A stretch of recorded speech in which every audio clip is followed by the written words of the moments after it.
Good afternoon, everybody. It's Sunday, March 20th, 2022. KC3QPJ here. Name is Aaron for all the new hams out there that don't know me, and welcome back to all the people that view my channel. Got a new setup, so I'm going to experiment with that today. Let you all see my ugly mug today, and got a new webcam so that I can do things a little more versatilely than using my cell phone. So we're going to do a review today on a unit that many people may not know exists. Been delving into the ham radio now for just about a year and a half. A year and a half will be in May. May will be a year and a half as a technician operator, and I am still studying for my generals. But today, I'm sure you guys have seen videos on this, but I wanted to share my personal experience with this radio. The 1 1/4 band, also known as 220 megahertz. It's a band that a lot of people have a lot of harsh feelings about when about half of it was taken away from amateur radio operators about 35 years ago. It might be even a little longer than that, but I'd have to do my history check on that. However, there's some benefits to this band, and most radios that are tri-band radios don't allow for any more than like 6-7 watts of output for the 220 band, thus making those kind of radios kind of like why even bother with the band if you can only get that much power output. So TYT came up with the solution. Now they have 3 different models of this radio in what they call the model of TYT 9000D. They have the 2-meter version, they have the 440 version, and the 1 1/4 version. So I picked up the 1 1/4 version, and mind you, I have some stuff stored in the box since now that I'm using this radio and having it hooked up to my base station now. There's a little bit of little junk parts in there for a moment. So as you guys know, I don't do unboxing videos. So we're going to try to make this one short and sweet, and I'll tell you what the ins and outs of this is, and why I appreciate the fact that it's available this way. So with that said and done, let's go ahead and we'll take a look at the radio here. So this is the TYT 9000D. This is in 220 mode, 220 megahertz mode. Local repeaters that you can program in, and unfortunately these repeaters are becoming more obsolete because people aren't using them. So some of the closest ones to me are in Virginia and parts of Pennsylvania. We do have one local. This one here is a repeater in Virginia that I programmed in. It's about 50 miles from my house, line of sight, 47.5. We'll just round it up to 50 miles. Now, this radio, I definitely recommend that you use computer programming software for it, especially when it comes to programming your keys, your F1, F2, F3, F4, F5. F3 I programmed to change from VFO mode to there's contesting going on today, so perfect. I've not heard a lot of people on here, but somebody might be close contesting today. So a lot of new hams and new amateurs may not know, but the calling frequency for the 220 band is 223/500. So that's VFO mode, meaning, you know, you could set how many kilohertz of steps that you want to do when you're tuning, and I think this one goes down to 2.5 kilohertz steps on the 220 band. Your function button is a little bit different. This isn't like a traditional radio, so what I've learned to do is just press and hold the function button to get into my menus. So here are your menus, and you can scroll back and forth, or I'm sorry, F1 scrolls to the next function. So you've got 5 kilohertz steps here. So I thought it was 2.5. Let's bring this out a little bit so that we're not having to constantly focus. Let's see if it'll focus. It's a new webcam, so bear with me, but it's a nice webcam. And then when you've picked what feature you want, now the F2, F1, F2 buttons up at the top here, this is going through all your menu options. Okay, and I think there's 30. Okay, restore, you definitely don't want to hit that. But then whenever you've picked whatever option you want in the radio, just go ahead and confirm with the F5 button here, and it goes back into whatever mode that you were currently in before. Now I'm in VFO mode, but I did program the F1 button long press to monitor, the F3 button short press to change between VFO mode and channel mode. This radio really has a really easy time. Let's go ahead and do a radio check on the Virginia repeater. This one is, like I said, it is 47 miles from my house, and I don't have the radio completely secure. As you can see, it's moving around right now, but it's only until I can get my my new hanger for the microphone and make sure that I have this thing fully programmed. But like I said, this is a repeater N8ART out in Virginia, Loudoun County, Virginia. It's about, like I said, 47 miles line of sight from my house. So let's go ahead and key down and see if we can get anybody on here real quick. KC3QPJ, looking for a radio check, Keymar, Maryland, on 45 watts. Welcome to the N8RAT repeater system TL100.0 Hertz. Good afternoon. The time is 12:32 p.m. I don't know how much of that you guys could hear in there. I didn't have the volume up too awful loud.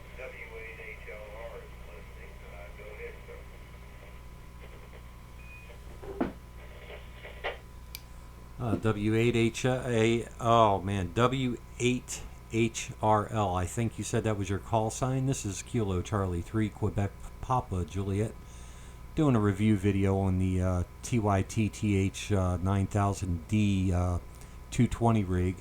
I'm in Keymar, Maryland, which is Carroll County. And line of sight to the repeater is approximately 47 miles, almost 48 miles, and just wanted a signal report real quick.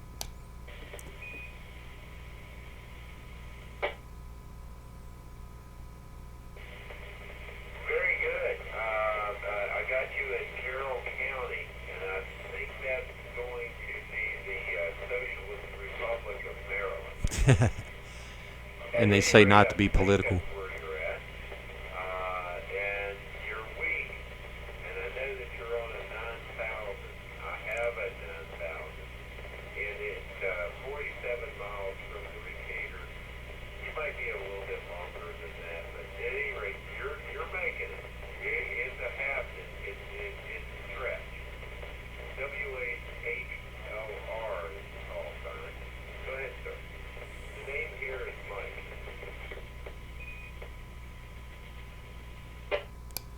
Well, Mike, I appreciate the radio contact, and yeah, it is a stretch from what I'm using, and there is some obstruction between us, but I really do appreciate the radio check. I'm going to go ahead and QRT and finish up this video, and I might be back on here in a little bit.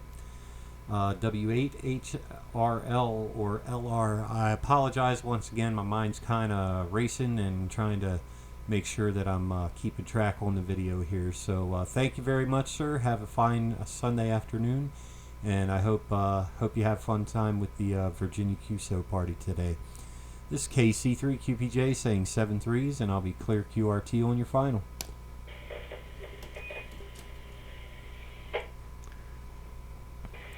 73 to you, sir, and take care and have a good afternoon from W8HLR.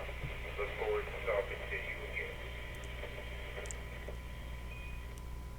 Alright, so Mr. Mike was very patient because I couldn't really remember his call sign, trying to concentrate on everything going on here with the video.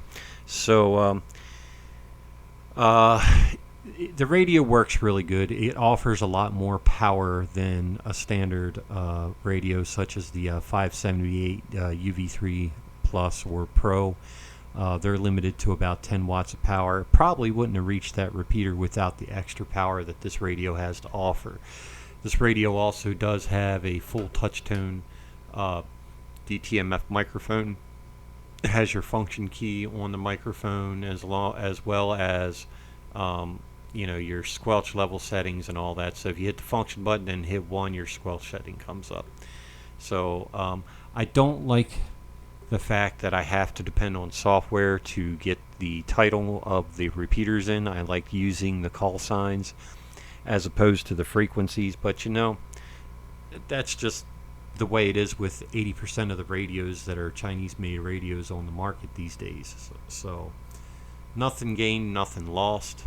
The radio is a great deal, and I paired this with a new antenna as well. So I'm operating now off of a Comet CX333. It has amazing SWRs across the board. It's flat on 223/500. It's almost a perfect one-to-one match on the antenna. The highest SWR that I got on the 1 1/4 band was 1.25 something at the top of the amateur band. So keep in mind, it's very short, not a very broad bandwidth to operate on anymore after the FCC had imposed the regulations and taking away a lot of that bandwidth away from amateur radio operators back in the day. However, here's the best thing I like about the band. You don't get the propagation of 2 meters. It's slightly better propagation than 70 centimeters as far as how far it'll go line of sight and working its way through mild obstructions. The sound quality almost matches that of the 70 centimeter band, and if people that use FRS and the 70 centimeter band can understand, even on simplex, that there's just a little bit better of an audio quality to the signal on the 70 centimeter band. So you're kind of meeting in the halfway with the audio quality on the 1 1/4 band. That's what I've experienced so far. So I like that it's improved audio quality because it's a little bit better and a little tighter bandwidth than the 2 meters.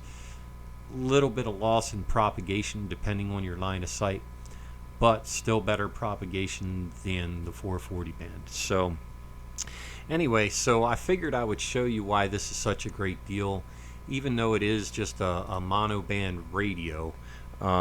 I brought this up on Amazon to show you the cost of this radio. So hopefully this kicks in on my keypad, and I'm hoping now at this point that you guys are seeing what I'm seeing. So it's the TYT 9000D monoband transceiver. Now look at that cost. It's even down now than where it was before, and I think it's back down to what I paid for it when I bought mine.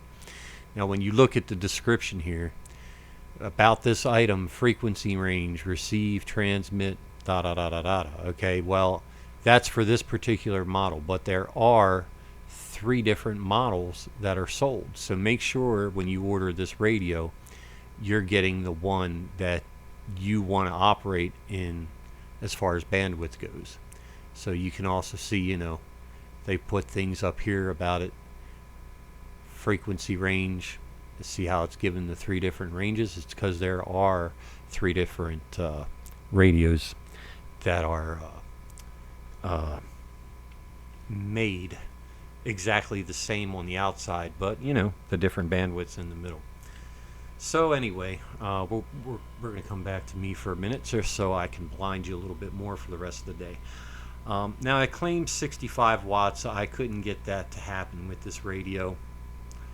It could just be a bad antenna match. Even with the low SWR, it could just be the antenna doesn't like the radio, or the radio doesn't like the antenna. I have found, though, with my new antenna, the CX333, I've had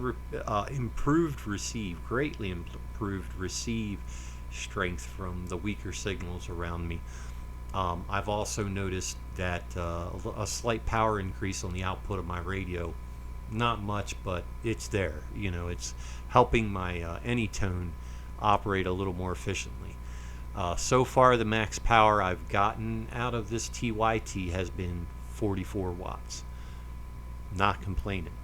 Not complaining one bit. It's better than 6. It's better than 10. It seems to do a really good job filtering out bad signals, and it's doing its job better than my Anytone can. So it's a little bit of a hassle having a second radio just to get that 3rd bandwidth. It could be if you're not properly equipped. I did make special modifications to my antenna by replacing the antenna with a tri-band, And I also installed an antenna switch. It's a diamond switch, just a simple two-way switch that allows me to choose the signal output from whatever radio. And the loss on those when you're not running it a huge length of cable is really minimal. I think it's like 0.0007% dB loss in signal strength, so it's negligible. It's not something that you're going to notice in your daily communications from your home base. That being said, overall with this radio, I am impressed with it. I'm a little upset that it's not 65 watts, but what can you do when you're getting something from overseas? You can't expect much. However, with what I was expecting, it's doing more than what I expected to. So I am very happy with this unit. If you guys feel like you want to do one for the 2-meter band, or you don't want to spend a lot of money on a starter radio, but you're not really worried about running 70 centimeter or the 1.25 meter, or you want to do one over the other and you don't want to spend a lot of money, there you go. More power than a handy talkie, less capability as far as your bandwidth goes, but more power. And most people I know like more power. So does real good with filtering. The squelch levels can be set very low, almost open, before you're not really receiving a lot of bad signals. So the filtering in it is really good. Overall, if I had to rate this on Amazon, which I probably would, I would probably give it 4 out of 5 stars. The display is customizable as far as colors go.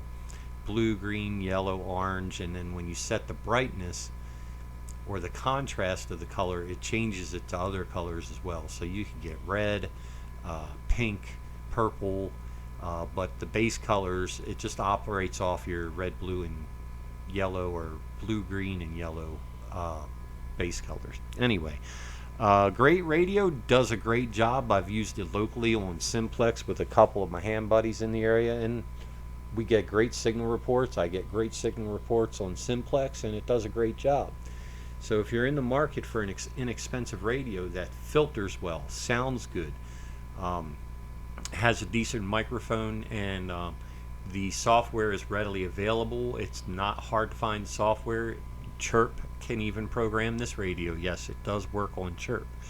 So that being said, I'm hoping that might encourage you guys to, get away from a handy talkie if you're on a budget, or you want to try a different band that not a lot of people are on, which is great. So if you want to have a semi-private conversation with fellas in your area, people will still monitor it, but a lot of people don't use it. So when some kind of an emergency comes up, this may be a band that would help. If you want to communicate with friends or family that have licenses, it may be a way to communicate more efficiently. So with that said, everybody, thanks for joining me, and I hope you like my new setup. I'm going to do a real review of my 878 next time around and show you all the ins and outs of that, and how it compares to my 578 and how similar they are. So that being said, everybody, thanks for joining in. Hope to see you guys again for my next video. I had fun doing this today. It was still a pretty long video. I know I might have rambled, but good radio. I definitely recommend it for anybody out there. You guys have a fine day. We'll see you next time. KC3QPJ saying 7-3. Have a good one.